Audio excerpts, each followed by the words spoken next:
সরকার চলছে না, এটা সার্কাস চলছে। কথাই আছে দুধে পানি মেশায়, এই সরকারের আমলে পানিতে দুধ মেশাচ্ছে। টোটাল পশ্চিমবাংলাতে 80 লক্ষ আদিবাসী আছে, 1.5 কোটি এসটি সার্টিফিকেট প্রোভাইড হয়ে গেছে। মানে আদিবাসীদের জন্য 1.5 কোটি সার্টিফিকেট মার্কেটে ছেড়ে দিয়েছে। যে নন আদিবাসী আদিবাসী সেজে আদিবাসীদের অধিকারকে কেড়ে নিচ্ছে।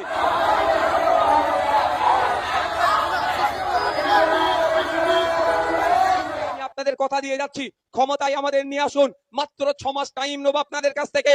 যত ফেক এসটি এসসি সার্টিফিকেট আছে সে খুঁজে বার করব, শ্মশানে থাকুক আর কবরে থাকুক, সেই সার্টিফিকেট গুলোকে খুঁজে বার করে চালিয়ে দেব, পুড়িয়ে দেব। চাকরি চুরি, রেশন চুরি, রেশনের দুর্নীতি, গরু পাচার, বালি পাচার, অজস্র মামলা চলছে, যার সেন্ট্রাল এজেন্সি তদন্ত ভার নিয়েছে। কিন্তু দুর্ভাগ্য, বিচার তো দূরের কথা, যথাসময়ে চার্জশিট না দেওয়ার ফলে একে একে তারা সব তারা দুর্নীতিগ্রস্ত তারা জামিন পেয়ে যাচ্ছে। মমতা ব্যানার্জি খুব ভালোবাসে, তাই না মুসলমানদেরকে? হ্যাঁ, খুব ভালোবাসে। মমতা ব্যানার্জি ভালোবাসা আর মুরগি পোষা সমান। ঘর কা মুরগি ডাল কা বরাবর। ঘরের মুরগি থাকলে ডালের মতো, যখন ইচ্ছে ধরো, আত্মীয় স্বজন যে এসে খাওয়ার ইচ্ছা গেছে হয়ে গেল। বুঝতে পেরেছো তো? 22% সংরক্ষণ দলিতের জন্য উচ্চশিক্ষায় এবং চাকরির ক্ষেত্রে, 6% সংরক্ষণ আদিবাসীদের জন্য উচ্চশিক্ষায় চাকরিতে, 10% সংরক্ষণ পিছড়ে বর্গের মুসলমানদের জন্য। ওবিসি এ ওবিসি বিন নামে মমতা ব্যানার্জি ঘেটে ঘ করে দিয়েছে। না, চাকরি চুরি, রেশন চুরি, রেশনের দুর্নীতি, গরু পাচার, বালি পাচার, অজস্র মামলা চলছে, যার সেন্ট্রাল এজেন্সি তদন্ত ভার নিয়েছে। কিন্তু দুর্ভাগ্য, বিচার তো দূরের কথা, যথাসময়ে চার্জশিট না দেওয়ার ফলে একে একে তারা সব দ্বারা দুর্নীতিগ্রস্ত তারা জামিন পেয়ে যাচ্ছে। তাই আপনাদের বলবো, যারা তৃণমূলের অত্যাচারের হাত থেকে বাঁচার জন্য বড় ফুলের আশ্রয় নিচ্ছেন, তাদেরকে বলছি, যদি তৃণমূলকে জব্দ করতে পারে, তৃণমূলের অন্যায়কে বন্ধ করতে পারে, তৃণমূলের যারা দুর্নীতি করেছে ধরে জেলের মধ্যে রাখার ক্ষমতা বামপন্থী আইএসএফ রায় রাখে। তাই আপনাদের মূল্যবান ভোট বিজেপিকে দেওয়ার প্রয়োজন নাই।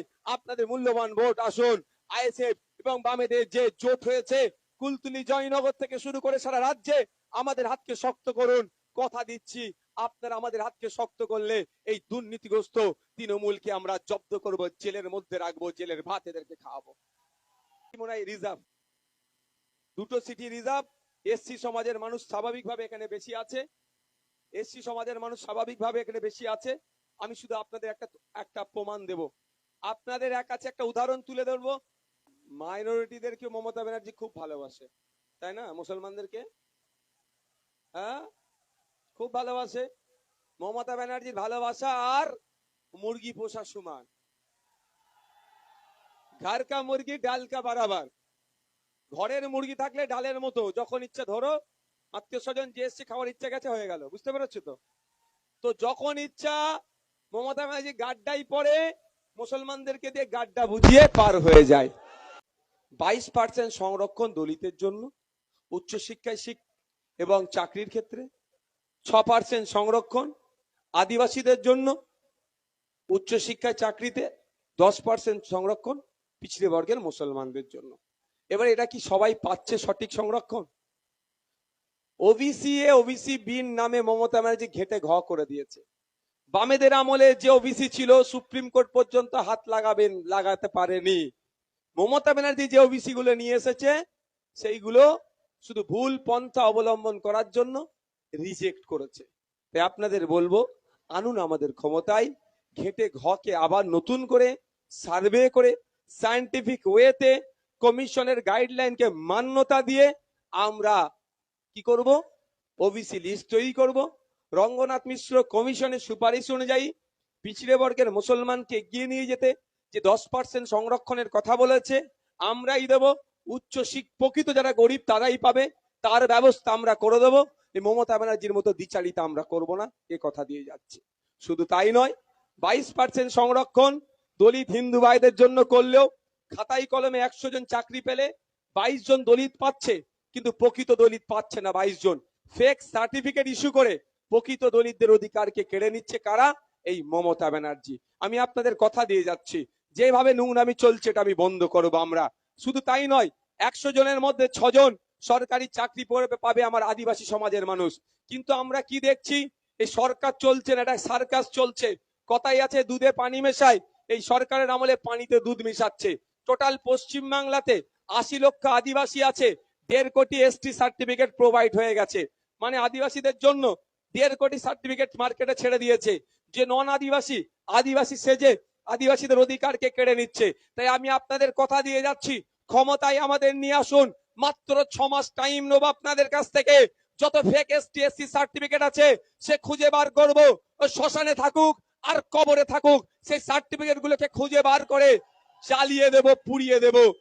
এবং সাথে সাথে প্রকৃত দলিত, প্রকৃত আদিবাসী ভাইয়ের উচ্চ শিক্ষায় চাকরির ক্ষেত্রে 22 এবং 6% সংরক্ষণের ব্যবস্থা আমরা করে দেব। আর ওবিসিদের নিয়ে মমতা ব্যানার্জি যে দ্বিচারিতা করছে, মুসলমানদেরকে নিয়ে যে দ্বিচারিতা করছে, সেটাও আমরা কমিশনের গাইডলাইন মেনে সঠিকভাবে সার্ভে করে এই 6 মাসের মধ্যে আবার উচ্চ শিক্ষায় চাকরিতে মুসলমানদেরকে মূল স্রোতে নিয়ে আসার জন্য যে রঙ্গনাথ মিশ্র যে কমিশন সুপারিশ করেছে সেগুলোকে আমরা বাস্তবায়ন করব। তাহলে দলিত আদিবাসী মুসলমানদের সাথে মমতা ব্যানার্জি শুধু খেলা খেলছে। তাই আপনাদের বলবো একটু ভাবতে হবে। আর বিজেপি এখন মায়েদের ভোট নেওয়ার জন্য বলছে 3000 টাকা করে মাসে দেবে। বিজেপির প্রার্থীকে জিজ্ঞাসা করবেন ভদ্রতার সাথে, শালীনতা বজায় রেখে, যে আপনারা একাধিক রাজ্যের ক্ষমতায় আছেন, এমন একটা রাজ্যের নাম বলুন যেখানে আপনারা অলরেডি 3000 করে ভাতা দিচ্ছেন। জিজ্ঞাসা করবেন, উত্তর দিতে পারবে না। তারপরে বলবেন উড়িষ্যাতে গত 16 মাস টাকা বন্ধ কেন অন্নপূর্ণা ভান্ডারের। প্রশ্ন করবেন দিল্লিতে লাস্ট কতদিন দিল্লির মায়েরা ভাতা পায়নি, সেখানেও প্রায় 10 মাস 1 বছরের ঊর্ধ্বে হয়ে গেল। এটা শুধু বোকা বানানোর জন্য 3000-এর গল্প শোনাচ্ছে। ঠিক যেভাবে বোকা বানাতে গিয়েছিল গোয়ার মানুষকে মমতা ব্যানার্জি, পশ্চিম বাংলায় 1000-1200 টাকা লক্ষ্মীর ভান্ডার দিচ্ছিল, তখন আপনার গোয়াতে গিয়ে বলছে গোয়াতে নাকি মমতা ব্যানার্জিকে জেতালে 5000 টাকা করে দেবে। ওটা যেমন ঢপের চপ ছিল, বিজেপির এটা ঢপের চপ। এদের কথা একদম বিশ্বাস করবে না, ভরসা করবেন না।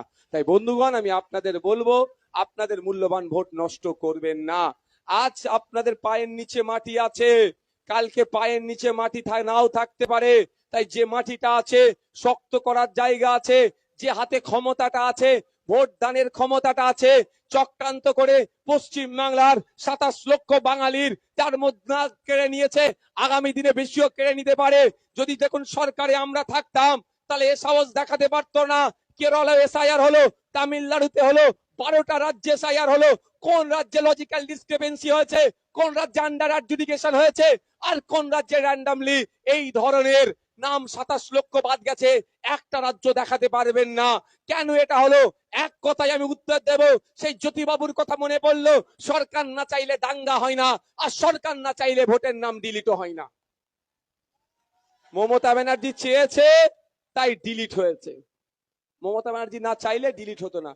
বিজেপি রাজ্যতে এসআইআর হলো, কেরল তামিলনাড়ু দেখুন, সেখানে এই ধরনের ঘটনা পাওয়া যাচ্ছে। এখানে মমতা ব্যানার্জি ইচ্ছা করে বিজেপি তৃণমূলের বাইনারি তৈরি করার জন্য আপনার আমার নামটাকে ডিলিট করেছে। তার মধ্যে হিন্দুরা ভাবছে মুসলমানদের জব্দ করছি, আর মুসলমানরা ভাবছে সত্যি আমরা একাই জব্দ হচ্ছি। এরকম ব্যাপার নয়।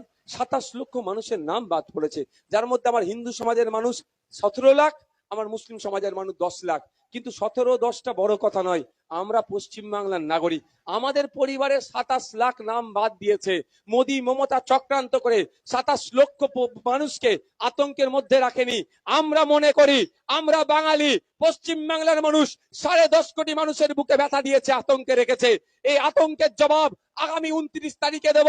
মোদী মমতাকে বুঝিয়ে দেব এটা বাংলা, বিনয় বাদলের বাংলা, নেতাজির বাংলা, একেই আপনার কাজী নজরুলের বাংলা, রবি ঠাকুরের বাংলা।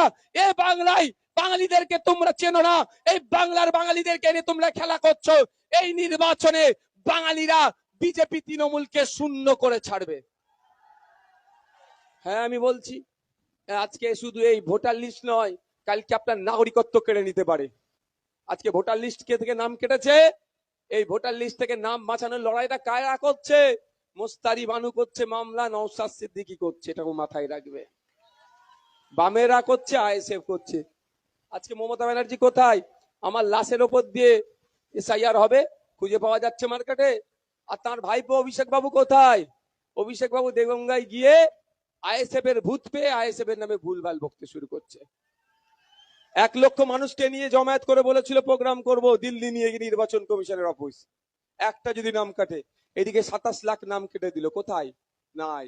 কিন্তু উল্টে দেখুন বিকাশ রঞ্জন ভট্টাচার্য স্যার নওশাদ সিদ্দিকীর মামলা সুপ্রিম কোর্টে ডেট পড়েছে, তার নির্বাচনী কার্যক্রম ছেড়ে দিয়ে আপনার স্বার্থে সেখানে যদি ভোট প্রচার করত, হাজার ভোট তার পক্ষে আসতো, কিন্তু তার হাজার ভোট বড় কথা নয়, পশ্চিম বাংলার মানুষটা তার কাছে বড় কথা।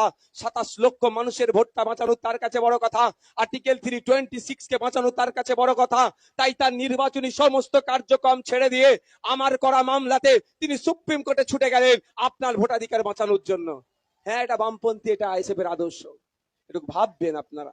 মমতা ব্যানার্জি কালো একটা উন্না জড়িয়ে দিয়ে সুপ্রিম কোর্টে হম্বি দম্বি করার জন্য আজকে এই দুরবস্থা আমাদের হয়েছে। ওর বদলে একটা যদি অ্যাডভোকেট দাঁড় করাতো, এই দুরবস্থা হতো না। তাই আপনাদের বলছি, সাপ হয়ে কামড়াচ্ছে, ওজা হয়ে ঝাড়ছে, এটুকু বোঝার চেষ্টা করুন। বন্ধু আর শত্রু চেনার চেষ্টা করুন। আপনি আমি বন্ধু শত্রু ঠিকভাবে চিনতে না পারার জন্য আজকে আমাদের এই দুরবস্থা। তাই এই নির্বাচনে ভোটকে নষ্ট করবেন না। আগামী দিনে আপনার প্রতি আরো বড় কোনো দুর্ঘটনা ঘটাতে পারে। আপনার হয়ে বুক চিতিয়ে লড়াইটা করবে কে? 2021 সালে ভাঙর পথ দেখিয়েছিল যে মানুষ যদি ভোট দেয় বিজেপি তৃণমূলকে আটকানো যায়। আমি কুলতলি জয়নগরের মানুষকে বলবো, আসুন বিজেপি সাম্প্রদায়িক শক্তিকে আটকান, দুর্নীতিগ্রস্ত তৃণমূলকে হারান।